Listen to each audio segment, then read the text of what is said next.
Mana bu daraxtlarni ko'ryapsanmi? 1, 2, 3.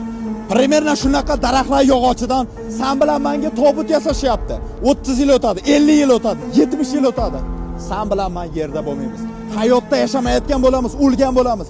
Sen har doim o'ylashni boshlaganingda, ertadan sport bilan shug'ullanishni boshlayman. Instagram blogimni yuritaman, ingliz tilini o'rganaman, biznes ochaman, bir kun kelib o'rtog'im bilan kafe ochaman, kiyim-kechak sotaman, и так далее bilan.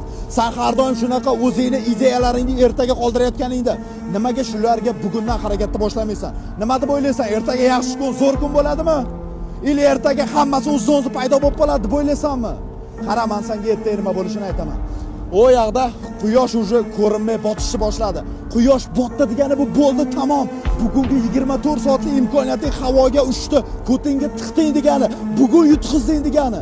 Qanday yashayapsan har kun shu ahvolda?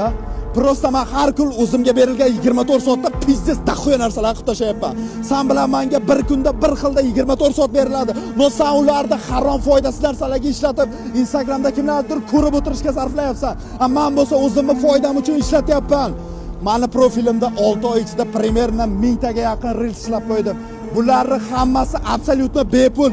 Bularning hammasi sen наконец-то ko'zingni ochib, hayotingni yaxshi tarafga o'zgartirishing uchun. Birodan reklama olmayman, kurs sotmayman, hammasi besplatniy. Prosta seni foydang uchun. Xohlasang podpiska tashlamay o'tqiz bor. No bitta narsani eslatib qo'yaman, hayot abadiy emas. Bir kun kelib bo'lasan. Vaqtida harakat qilib qol. Respekt.